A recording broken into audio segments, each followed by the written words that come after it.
அம்மா மேஷத்துக்கு சொல்லுங்க. மேசராசிக்கு வந்து சனி வந்து 10-11க்குரியவர். ஏன்னா சனி பகவான் மேசராசிக்கு 6ஆம் இடத்தையும் பார்க்குறாரு. அப்போ 6ஆம் இடத்தை பார்க்குறப்ப ஏதாவது நோய் பற்றிய பயம் இருந்துகிட்டே இருக்கும். இந்த வக்கர பயிற்சியில இவங்க செய்ய வேண்டிய வழிபாடு முறைகளோ இல்ல ஏதேனும் வாழ்வியல் பரிகாரமோ சொன்னீங்கன்னா சிறப்பா இருக்கும்.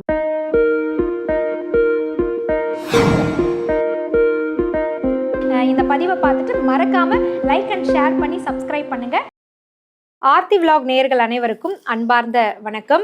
இந்த பதிவை பார்த்துட்டு இருக்கிற இந்த சூழல்ல சனி வக்ர பயிற்சி நடைபெற்று இருக்கக்கூடிய தருணம். இந்த தருணத்துல நம்ம வாழ்க்கையில 12 ராசிக்காரர்களுக்கும் நடைபெறக்கூடிய சாதக பாதக நிலையை தான் இந்த பதிவின் மூலமா நம்ம தெரிஞ்சுக்க போறோம். அது மட்டும் இல்லைங்க, இந்த 12 ராசிக்காரர்களுக்கும் நடக்கக்கூடிய இந்த சனி வக்ர பயிற்சியில உங்களை விட்டு பிரியக்கூடிய இல்ல விலகி போகக்கூடிய ஒரு உறவு, இந்த சனி வக்கர பயிற்சினால உங்களை விட்டு விலகக்கூடிய பிரியக்கூடிய ஒரு உறவு, அந்த உறவு யார் அப்படின்றத ஒவ்வொரு ராசிக்காரர்களுக்கும் நம்ம வந்து விளக்கி சொல்ல போறோம். இவற்றை பற்றி தெளிவாக நமக்கு கூறுவதற்காக ஜோதிட துறையில ரொம்ப வருடங்களாக பல நபர்களுக்கு வழிகாட்டியாக இருக்கக்கூடிய மருத்துவ ஜோதிடர் மரியாதைக்குரிய சங்கரேஸ்வரி அம்மா நம்மளுடைய இந்த பதிவுக்கு வந்திருக்காங்க. இந்த 12 ராசிகளுக்குமான வக்கர பயிற்சியை பற்றிய சனி வக்கர பயிற்சியை பற்றிய தெளிவான விளக்கங்களை தெரிந்து கொள்ள வாங்க முதல்ல அவங்கள சந்திக்கலாம். வணக்கம்மா. வணக்கம்மா, நல்லா இருக்கீங்களா? நல்லா இருக்கோம்மா. உங்களை பார்த்தோன்னா ஒரு தைரியமே வருது. ஏன்னா சனின்னு சொல்லவே பயமா இருக்கு. நிறைய பேருக்கு இந்த சனி பகவான் அப்படின்னாலே பயப்படுறாங்க. ஆனா அவரை பார்த்து பயப்படக்கூடாது, நீதிமான் அப்படின்ற விஷயங்களை எங்களுக்கு தெளிவா நீங்க எடுத்து சொன்னாலுமே வக்கர பயிற்சி அப்படின்ற அந்த பெயர் கொஞ்சம் பயமுறுத்தலா அச்சுறுத்தலா எங்களுக்கு இருக்கு. இப்ப நடந்துட்டு இருக்கு வக்கர பயிற்சி, ஆல்ரெடி நடந்துருச்சு. இந்த வக்கர பயிற்சி எவ்வளவு நாட்களுக்கு இருக்க போகுது, இது எந்தெந்த ராசிக்காரர்களுக்கு என்னென்ன சாதக பாதக நிலையை கொடுக்க போகுது, இது எல்லாவற்றையும் கடந்து ஒவ்வொரு உறவுகள் அப்படின்றது நமக்கு ரொம்ப முக்கியம். ஆனா இந்த வக்கர பயிற்சியில நம்ம விட்டு ஒரு உறவு விலக போகுது அப்படின்ன உடனே அது எந்த உறவுன்னு தெரிஞ்சுக்கவும் நாங்க அவளா காத்துட்டு இருக்கோம். இதற்கான ஒரு அறிமுகத்தை நீங்க கொடுத்தீங்கன்னா மிக சிறப்பா இருக்கும்மா. ஆர்த்தி விலாக் நண்பர்கள் அனைவருக்குமே வந்து உங்களின் மருத்துவ ஜோதிடர் SR சங்கரேஸ்வரியின் அன்பான வணக்கங்கள். சனி வக்ர பயிற்சி, சனி பயிற்சியானே எல்லாத்துக்கும் பயம். ஆமா, இது குரு பயிற்சிகளுக்கு சந்தோஷமா இருப்பாங்க. அதே குரு எல்லாத்துக்கும் நல்லது கொடுக்காருங்கட்டா கொடுக்க மாட்டாரு. சனி அப்படிங்கிறவரை தான் பாருங்க நீதிமான். இப்ப கடுமையான ஒரு காவல்துறை அதிகாரி இருக்காரு, அதை பத்தி பயப்படுவோம்ல. ஆனா அவர் சரி நல்லதான் செய்வாரு, ஆனா பயப்படுவோம் நம்ம வந்து. அதே மாதிரிதான் சனியை பார்த்து பயப்படுற தன்மையும் பாருங்க. ஏன்னா சனி வந்து நார்மலா பாருங்க இப்ப மீனத்துல தான் இருக்காரு. மீனத்துக்கு வந்தோடனே நிறைய உலகியல் மாற்றங்கள் நம்ம எல்லாம் பயப்படக்கூடிய அவளை இருந்துச்சு. இப்ப அதே சனி வந்து வக்கரத்துல இருக்காரு. வக்கரம் அப்படின்னாலே பாருங்க சூரியன் தான் மொத்த கோள்களையும் மொத்த கிரகங்களையும் தன்னுடைய சக்தி மூலமாக ஆக்டிவேட் பண்ணக்கூடிய கிரகம் சூரியன். அதே சூரிய பார்வை அந்த காஸ்பி கதிர்வீச்சு எல்லாமே பாருங்க ஒவ்வொரு கிரகத்துக்கும் போகணும். அப்ப இப்ப சனிக்கு வந்து சூரியனுடைய இந்த தன்மை வந்து கிடைக்கல. அப்ப கிடைக்கல, இப்ப ஒரு சக்தி கிடைக்கல, நம்ம என்ன செய்வோம் அப்படிங்கிற பின்னோக்கி போவோம்ல. அதே தான் பாருங்க. இப்ப முன்னாடி போய்கிட்டே இருக்குன்னா நமக்கு ஒரு நல்ல ஒரு பதில போய்கிட்டே இருப்போம். நம்மளால முடியல, நம்மகிட்ட ஒரு சக்தி இல்லைன்னா என்ன செய்வோம், அப்படியே பின்னாடி போவோம் இல்ல, அப்படியே தின்றுவோம்ல. அதே தான் பாருங்க சூரியனுடைய அந்த காஸ்மிக் கதிர்வீச்சு கிடைக்காத காரணத்தினால சனி கிரகம் தன்னுடைய டிராவல்ல அப்படியே பின்னோக்கி ஆகுறாரு. இதை நம்ம வந்து ரிவர்ஸ் வக்ரகதி அப்படின்னு சொல்றது. அப்ப நம்ம முன்னோக்கி போறதுக்கும் பின்னோக்கி போறதுக்கும் நிறைய முறைகள் வித்தியாசம் இருக்கும். முன்னோக்கி போறப்ப நம்ம நேர்மையான சிந்தனைகள் எல்லாமே எடுத்துக்கிட்டு இருக்கும். அதே இது பின்னோக்கி போனா எல்லாத்துலயும் மாற்றம் வரும்ல. இதுதான் பாருங்க சனி வக்ரகதி அப்படிங்கிறது.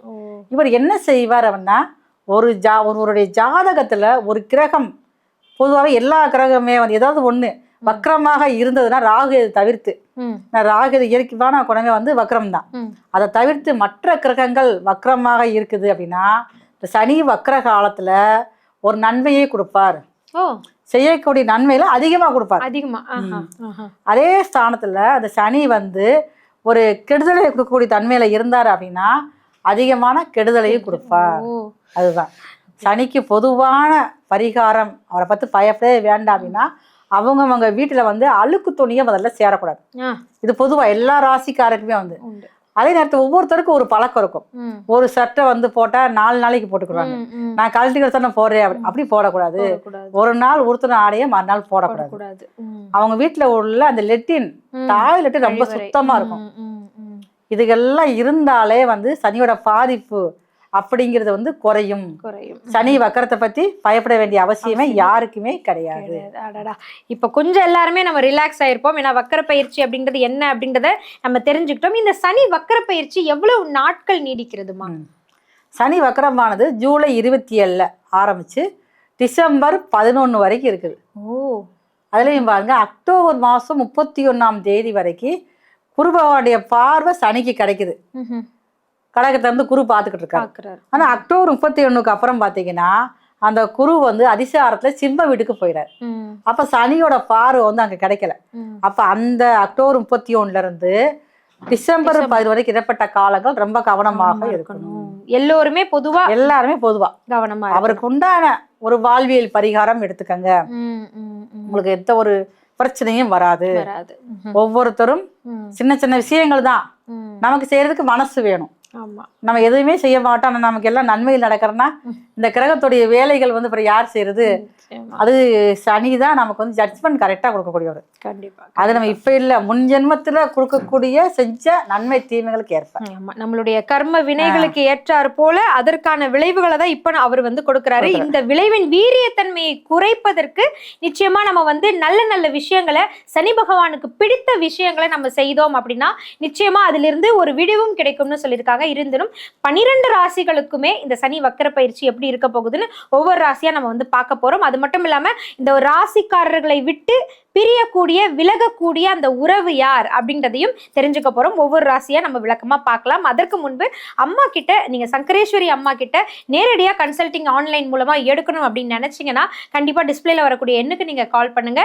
கால் பண்ணி அப்பாயின்மெண்ட் ஃபிக்ஸ் பண்ணிக்கிட்டீங்கன்னா ஆன்லைன் கன்சல்டேஷன் மூலமாக பிரைவேட்டா உங்களுக்குன்னு தனித்துவமா உங்களுடைய ஜாதகத்தை காண்பித்து உங்களுடைய வாழ்க்கைக்கான வழிகாட்டுதலை நீங்க தெரிந்து கொள்ள முடியும். சனி வக்ர பயிற்சி நடந்து கொண்டிருக்கக்கூடிய இந்த காலகட்டத்துல 12 ராசிகளுக்குமான ஒரு அற்புதமான வாய்ப்புகள் என்னென்ன இருக்க போகுது, இல்ல சனியினுடைய தாக்கம் அப்படின்றது எப்படி இருக்க போகுது அப்படின்றத நம்ம தெரிஞ்சுக்க போறோம். அது மட்டும் இல்ல ஒவ்வொரு ராசிக்காரர்களையும் விட்டு விலகக்கூடிய, அவர்களை விட்டு பிரியக்கூடிய அந்த உறவு யார் அப்படின்றத தெரிஞ்சுக்கலாம். முதலாவது மேஷராசி அன்பர்களே, உங்களுக்கு இந்த சனி வக்ர பயிற்சி எப்படி இருக்க போகுது அப்படின்றத அம்மாவிடம் கேட்டு தெரிஞ்சுக்கலாம். அம்மா மேஷத்துக்கு சொல்லுங்க. மேஷராசிக்கு வந்து சனி வந்து 10-11க்குரியவர். ஏன்னா எல்லா ராசிக்கும் கொடுக்கறத ப்ரெஷரை விட இந்த மேச ராசிக்கு சனி அதிகமான ஒரு ப்ரெஷரை கொடுப்பார். லாபாதிபதியும் அவர் தான், அதே நேரத்தில் பாருங்க கர்மகாரகரும் அவர் தான். அப்போ அதிகமாக அவங்களை பொறுமையை கொண்டு வரதுக்கு காரணம் வந்து சனி பகவான் தான். இப்போ பாருங்க மேசராசிக்காரங்களுக்கு 12ஆம் இடத்துல இருக்கார். அது நார்மலாக இருந்தாக்கிறப்பே நிறைய பயம் வந்துருச்சு மேசராசிக்காரர்களுக்கு. ஆனால் இப்போ வந்து வக்கரத்தில் வர இருக்காரு, என்ன பண்ண போறாருன்னு தெரியாம ஒரு பயம் இருக்கும். அதே சனி பகவான் ஆனவர் 12ல இருந்து 2ஆம் இடத்தை பார்க்குறாரு. இப்போ ஃபர்ஸ்ட் வந்து மேசராசிக்காரங்களுக்கு வருமானத்தை முதல்ல வந்து பிளாக் பண்ணிடுவார். இப்போ வந்து வருமானம் தான் கொஞ்சம் குறைவாக இருக்கும், இல்லை வருமான தடைகள் ஏற்படுத்தும், வேலைக்கே போக முடியாமல் நிறைய பேர் வந்து வீட்டில் இருக்கக்கூடிய சூழல்லாம் உருவாகிருக்கும். ஆனால் அந்த சனி வக்ர இந்த காலகட்டத்தில் பார்த்தீங்கன்னா அப்போ அந்த எதெல்லாம் வருமான தடை பண்ணாரோ அது எல்லாமே வந்து ரெட்டிப்பாக கொடுப்பார். ஏன்னா மேசராசிக்கு லாபாதிபதி அவர் தானே, அவர் தான் நன்மையும் தரணும். அப்ப அவருடைய வேலையை அவர் கரெக்டாக செஞ்சிருவார். அதுக்கு முன்னாடி இந்த தண்டனைகள், அப்பதான் நீ பணத்தை பத்தி புரிதலோட இருப்ப, சேமிப்பை பத்தி கொஞ்சம் தெரியும், அருமையை புரிஞ்சிருப்ப, அருமை புரிய வைக்கிறது அவருடைய கடமையும் கூட. அப்படி இருக்கிறதுனால இந்த மேசராசிக்காரங்களுக்கு இந்த வக்ர சனி காலங்கள்ல வந்து வருமானத்துல தடைகள் என்பதை சரியாயிரும். அதே நேரங்களில் பார்த்தீங்கன்னா சனி பகவான் மேசராசிக்கு 6ஆம் இடத்தையும் பார்க்குறாரு. அப்போ 6ஆம் இடத்தை பார்க்குறப்ப ஏதாவது நோய் பற்றிய பயம் இருந்துக்கிட்டே இருக்கும். ஆனால் ஒன்றுமே இருக்காது. ஆனால் ஏதாவது எனக்கு அது செய்யுதோ, எனக்கு உடம்புலாம் ரொம்ப டயனஸாக இருக்குது, இந்த மாதிரி ஏதாவது ஒரு நெகட்டிவான விஷயங்கள். அப்போ நிறைய பேருக்கு மனப்பயம்தான் அதிகமாக இருக்கும் மேசராசிக்காரங்களுக்கு. இப்போ சனி பகவான் வேற ஏற்கனவே 12ல இருந்து 2 பார்க்குறாரு. அதே நேரத்தில் மேசராசிக்கு 9ஆம் இடத்தையும் பார்க்குறாரு, பாகிஸ்தானத்தையும் பார்க்குறாரு. அப்போ இந்த 6ஆம் இடத்தை பார்க்கறதுனால நிறைய பேருக்கு வந்து அந்த கடன் பிரச்சனை வந்து ஃபர்ஸ்ட் முதல்ல வெளியில வருவாங்க. சனி பகவான் பார்த்தா அந்த பாவகம் பாதிக்கப்படும். அப்ப 6ஆம் பாவங்கிறது கடன். இப்போ முதல்ல வந்து கடன் வந்து நிவர்த்தி ஆகக்கூடிய தன்மையை கொடுத்துருவாரு. அதே நேரங்கள் எதிரிகள் பிரச்சனைகள் முதல்ல குறையும். அப்ப இது வரைக்கும் எவனாவது ஒருத்தர் ஏதாவது சுரண்டுகிட்டே இருப்பான். மேசராசிக்கு எல்லாருமே ஒரு எதிரியா தான் இருப்பாங்க. அவங்களுடைய வார்த்தைகள் அந்த மாதிரி இருக்கும். அதே நேரத்தில் இப்போ இந்த வக்கரசனி காலங்கள்ல அந்த மேச ராசிக்காரர்கள் முதல்ல வந்து எதிரிகள் பிரச்சனைகளை வந்து குறைச்சிருவார். போனா போதும்பா, நமக்கு எது நம்ம வழிக்கே போக வேண்டாம் அப்படிங்கிறத ஒதுங்கி போகக்கூடிய தன்மையை வந்து எதிரிகளுக்கு கொடுத்துருவார். கடன் பிரச்சனையை முதல்ல வந்து குறைச்சிருவார். அதுக்கு ஏதாவது ஒரு தீர்வு வந்து பழைய சொத்தை கூட வித்துக்கிட்டு கடன் அடைச்சி நிம்மதியா இருக்கணும். ரொம்ப வந்து ஒரு ஸ்டேட்டஸ் பார்க்கக்கூடியவங்க. யாராவது ரோட்ல போறப்ப ஏதாவது கேட்டா போதும், இவங்களுக்கு தூக்கமே வராது. எப்போ முதல்ல அதை கொடுத்து தீர்ப்போம் இருப்பாங்களா, அப்ப அந்த தன்மையில வந்து கடன் பிரச்சனையே குறைஞ்சிருது. அதே நேரத்துல பாருங்க, மேச ராசிக்காரர்களுக்கு சனி பகவானுடைய பார்வையானது பாக்கியஸ்தானத்துல 9ஆம் இடத்துல படுது. அப்ப இங்கதான் கொஞ்சம் பிரச்சனைகள் சிக்கல்கள் ஏற்படும். நிறைய நபர்கள் வந்து மேசராசிக்காரங்களுக்கு தன்னுடைய சொந்த ஊரு, தன்னுடைய பூர்வீகம் மேல ஒரு நாட்டம் இருந்துகிட்டே இருக்கும். ஏன்னா 5ஆம் அதிபதி சூரியன் தன் ராசியிலே உச்சமாகறதுனால பூர்வீகம் தான் நமக்கு பெஸ்டா இருக்கும். எங்க இருந்தா அயல்நாட்டுல இருந்தாலும் அப்படிதான், எப்பயாவது எங்க ஊர்ல செட்டில் ஆகணும்பா, ஒரு குக்கிராமமா இருக்கும், நான் அங்கதான் செட்டில் ஆகணும், சொர்க்கமே என்றாலும் நம்ம ஊரு போல வருமா அப்படிங்கிற மாதிரி அவங்களுக்கு எண்ணங்கள் இருக்கும். அப்ப இயற்கையை விரும்பக்கூடியவங்க வேற. அப்படி இருக்கிறப்ப இந்த வக்கர பயிற்சி காலங்கள்ல இவங்க பூர்வீகத்துல ஏதாவது சொத்துக்கள் இருக்குது செய்யுது, அதை ஏதாவது விற்க நினைச்சு விற்க விட மாட்டாங்க. வேண்டாம், எனக்கு பேர் சொல்ற மாதிரி எங்க தந்தை பேர் சொல்ற மாதிரி இருக்கட்டும், எங்க தந்தை வாழ்ந்த காலத்துல இருக்கணும் அப்படின்னு எண்ணத்துல இருப்பாங்க. பாத்தீங்களா, அவங்களுக்கு இப்ப அந்த சொத்து விற்கக்கூடிய சூழல்கள் உருவாகும். மேஷ ராசிக்கு நிறைய சாதகமான நிலைகளை தான் நீங்க வந்து எடுத்து சொல்லியிருக்கீங்க. விரோதிகள் விட்டு விலகி போயிடுவாங்க அப்படின்னு சொல்லியிருக்கீங்க.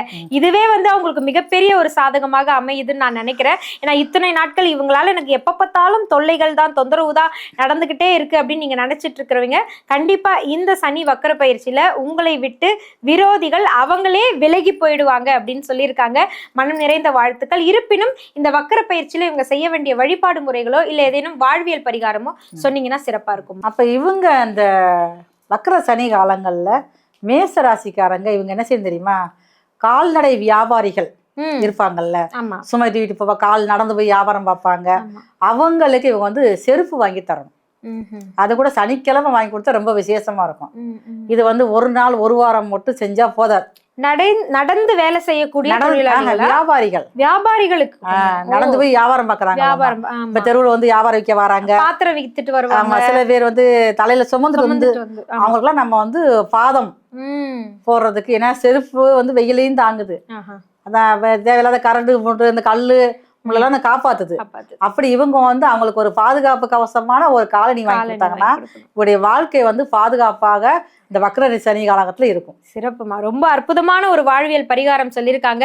நடந்து காய்கறி விற்கக்கூடியவங்க, கீரை விற்கக்கூடியவங்க, வெயில்ல கால்களை பயன்படுத்தி ரோடு போடுறவங்க கூட இருப்பாங்க. இவங்களுக்கு இந்த மாதிரி காலணிகள் வாங்கி கொடுக்கறது அப்படின்றது இந்த சனி வக்கர பயிற்சியில சனி பகவானினுடைய அருளை பெற்று தரக்கூடிய ஒரு விஷயமா அமையும் சொல்லியிருக்காங்க. சனி வக்கர பயிற்சி ஒவ்வொரு ராசிகளுக்கும் என்ன மாதிரியான ஒரு பிரிவையும் ஒரு விலகலையும் கொடுக்கும் அப்படின்ற விளக்கத்தை கொடுக்கறது மட்டும் இல்லாம ரொம்ப அழகான வாழ்வியல் பரிகாரங்களையும் எங்களுக்கு எடுத்து சொன்னீங்கம்மா. மிக்க நன்றி. நன்றிம்மா.